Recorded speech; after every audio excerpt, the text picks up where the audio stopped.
Kwa majina naitwa George Mhina, ni meneja wa mamlaka ya udhibiti wa huduma za nishati na maji EWURA kwa kanda ya Ziwa. Leo tumekuwa na semina hapa jijini Mwanza ya siku moja, tukiwa tumekutana na wadau wetu katika sekta ya umeme.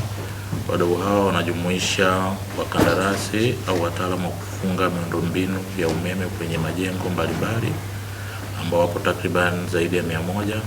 Lakini pia tumekutana na taasisi ambazo zinajishughulisha na masuala ya umeme. Kwa mfano, tunao watu wa TANESCO, tunao watu wa TEMESA, wakala wa majengo na taasisi nyingine.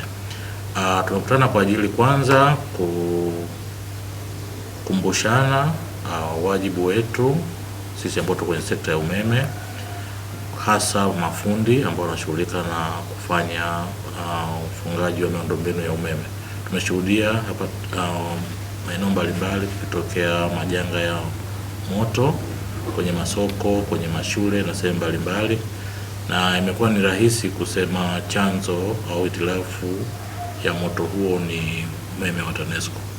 Lakini tukifanya tafiti, wakati mwingine tunakuja kugundua aidha moto ule ulisababishwa na kutokufanywa vizuri kwa kazi za ufungaji wa mifumo ya umeme.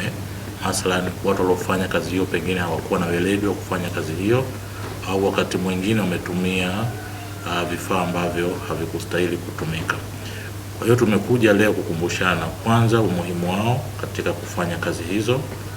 Kazi zao zinabeba uhai wa watu, lakini pia mali za watu.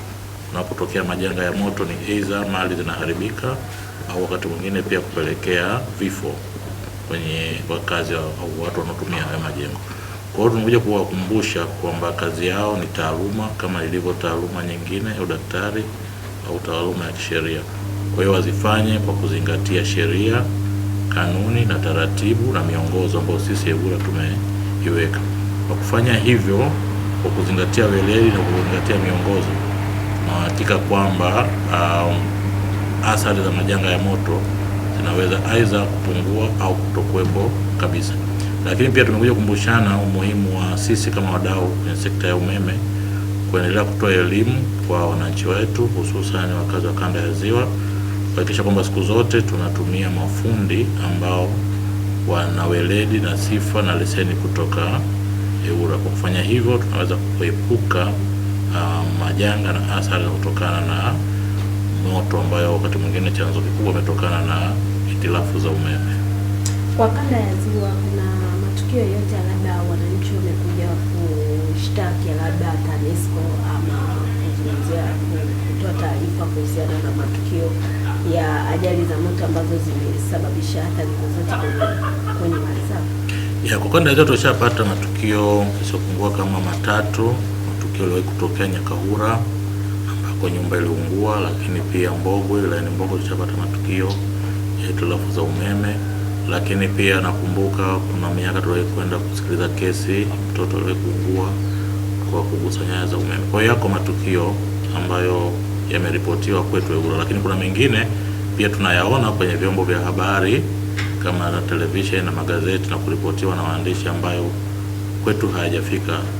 Kwa hiyo tunayaona na tunashuhudia yapo ambayo yanafika, lakini pia yako ambayo tunayaona kwa kupitia taarifa mbalimbali. Na mnapofuatilia mnagundua changamoto nyingi? Tumesema mara nyingi wakati mwingine changamoto kubwa inatokana na kazi hizo kutokufanywa na watu ambao wana sifa, kwa maana wana leseni kutoka kwetu EWURA. Unakuta watu waliotumika kufanya kazi hizo ni wale ambao tunazoea kuwaita vishoka, na vishoka hao mara nyingi wanakuwa wanatumia vifaa ambavyo sio madhubuti kwa lengo la kujipatia aidha faida, kwa sababu pia hawajui kazi zao na weledi wao. Mwisho wa siku wanatumia vifaa ambavyo ni duni, lakini pia kazi ambazo wanazifanya vishoka hao zinapelekea kwamba kutokea kwa shoti za umeme. EWURA ina utaratibu gani wa kusajili mafundi ambao wanahusika na masuala ya umeme? Kwa mujibu wa sheria ya EWURA pamoja na sheria ya umeme na kanuni zake, tumetengeneza kanuni maalum zinazohusu ufungaji wa miundombinu ya umeme kwenye majengo, na kuna taratibu tumeziweka kwamba mtu mwenye sifa mbalimbali, elimu na ujuzi anaweza kuomba leseni kwetu na tukampa leseni kutokana na elimu yake na ujuzi wake. Kwa hiyo kuna leseni za madaraja mbalimbali ambako mtu anaweza akaomba na kupewa, na utaratibu uko wazi. Unaweza akafanya hivyo kwa kutumingia kwenye tovuti yetu na akaomba kwa kupitia mtandao. Kuna adhabu yoyote ambao wanapatiwa watu ambao wanatumia ndivyo sivyo umeme? Kwanza sheria inakataza mtu kutokuwa na leseni kufanya kazi za ufundi wa umeme, lakini pia unaweza kuwa na leseni labda daraja C, uruhusiwi kufanya kazi za daraja B au A. Kwa hiyo kuvuka kazi za madaraja yako au kufanya kazi pasipokuwa na leseni kimsingi ni kosa kisheria na huwa tunachukua adhabu. Na kwa kanda ya Ziwa ni mafundi wangapi ambao wameshasajiliwa na EWURA? Kwa kanda ya Ziwa tuna jumla ya mafundi 972 ambapo kwa mkoa wa Mwanza peke yake wapo mafundi zaidi ya 400 na mkoa wa Kagera wapo mafundi 140 na mkoa ambao una mafundi wachache kabisa ni mkoa wa Simiyu ambao una mafundi 99. Imeonekana changamoto ni usimamizi, pengine labda kuna vishoka ambao hawana leseni ama wana leseni ambazo wakati mwingine sio sahihi. Sasa mikakati ikoje, kwa sababu wadau wengi wamezungumza wakilaumu EWURA kuhusu usimamizi wa hili swala? Tukubali kwamba kimsingi majengo yote yanatakiwa yamefanywa kazi na mafundi wenye leseni, lakini tunafahamu kuna changamoto aidha kwa upande wetu EWURA. Wakati mwingine tunakuwa na watendaji wasiokuwa wengi na kiasi kwamba hatuwezi kupita kila jengo na kukagua, lakini kwa sasa hivi tumeanza kupita kwenye yale majengo makubwa ambayo yana ghorofa na ambayo yanatumia pia majenereta. Yale tumeanza kufanya kaguzi kuona mfumo wako vizuri, lakini vile vile tumewaandikia taasisi zote za umma ikiwemo wakurugenzi, serikali za mitaa na watendaji wakuu kama wakala wa majengo kuhakikisha kwamba siku zote wanapotoa kazi hizi za umeme wanazingatia sheria kwa kuwapa watu kazi za umeme ambao wana leseni kutoka EWURA. Ni mpango gani uliopo kusaidia mafundi wadogo wadogo kupata mafunzo na leseni? Tunafanya hivyo, tunaenda vyuoni, tunaenda kwenye vyuo vya VETA, tunaenda vyuo mbalimbali vya vikuu vya kitaalamu vile ambavyo vinatoa kozi za umeme ili kutoa elimu hii na kuwataka wale mafundi ambao wanapo graduate basi waombe leseni umeme kwetu. Tunaona kwamba wananchi ndio wanawatumia watu wasiokuwa na uwezo kufanya kazi kwenye nyumba zao na baadaye kujikuta wakipata athari baada ya moto kutokea. Mimi mna mpango gani sasa wa kuwafikia hawa wananchi na kuwapa elimu kuhusiana na namna bora ya kutumia hawa watu ambao ni mkakati uliopo na ambao tumeshauanza na tunauendeleza ni kuendelea kutoa elimu kupitia vyombo mbalimbali vya habari kama redio, television, lakini pia tunashiriki kwenye vikao mbalimbali vya serikali za mitaa kwenye ngazi za mitaa na kwenye ngazi za vijiji, na hata pia kupitia viongozi wao kama madiwani wanapofanya vikao vile vya full council, tumekuwa tukiomba nafasi tushiriki kwa ajili ya kutoa elimu. Kwa hiyo tunaendelea kutoa elimu kupitia vyombo vya habari, lakini pia kupitia serikali za mitaa, kupitia mikutano yao mbalimbali ya wananzengo na wananchi, kuhakikisha kwamba tunawafikia wananchi na tunawapa elimu ya matumizi ya mafundi ambao wana leseni kutoka EWURA kwa ajili ya kufanya kazi zao za kufunga mifumo ya umeme kwenye majengo yao. Rai yako ni nini sasa?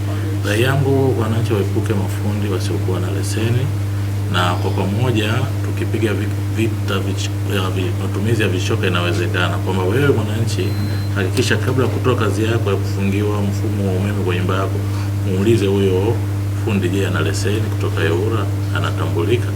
Kwa hiyo usitoe kazi kwa fundi bila kumhoji kama ana leseni kutoka kwetu. Na tukifanya hivyo, nafikiri kwa pamoja tunaweza tukazuia matumizi ya vishoka. Na mafundi wakidanganya kwamba hiyo mimi niliulizwa kwamba nina leseni akasema ndio, ni hatua zipi ambazo kama mwananchi hajajiridhisha anaweza kuchukua ili kuhakikisha kweli huyu mtu anayempa kazi ni kweli kasajiliwa au ana leseni kutoka hiyo? Ni lazima anapomhoji huyo fundi amuonyeshe leseni yake, kwa sababu fundi anatakiwa kutembea na leseni yake kama unapotembea na leseni yako ya udereva, hivyo fundi naye atakiwa atembee na leseni yake ya kuonyesha kwamba ana leseni ya ufungaji wa miundombinu ya umeme kwenye majengo. Lakini pia anaweza akawapata kwa kupitia ofisi za TANESCO zilizopo karibu yake, akienda ataonyeshwa mafundi waliopo. Lakini pia akiingia kwenye tovuti yetu ya EWURA anaweza pia akabaini jina la fundi huyo kama amesajiliwa na kama kweli ana leseni. Ni njia gani bora zaidi ambazo wananchi wanaweza kutumia pale ambapo wanapopata, kwa mfano wanaweza kupata fundi ambaye hayuko rasmi? Njia gani ambazo wanaweza kutumia kutoa taarifa? Tumesema mafundi hao wapo kwenye ofisi zetu zote za TANESCO, majina yao yapo, lakini ukiingia kwenye tovuti ya EWURA pia watawapata.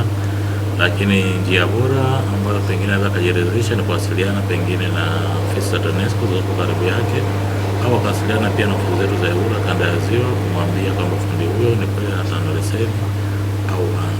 Kwa mwisho wa siku ni yeye mwananchi kujiridhisha. Kama unajiridhisha kabla ya kununua bidhaa fulani, basi pia ujiridhishe kabla ya kumpa fundi wako kazi ya kufanya wiring kwa jengo lako ambalo unafahamu majengo haya yana gharama kubwa. Umejenga jengo kwa kukopa, umejenga jengo milioni pengine 100 au milioni 50, alafu unaliweka hatarini kwa kutumia fundi ambaye hana leseni. Mwisho wa siku unajikuta unapata hasara. Kwa hiyo ili kulinda mali yako na jengo lako, ni vizuri kabla ya kutoa kazi kwa fundi ukajiridhisha weledi na kama fundi kweli ana leseni kutoka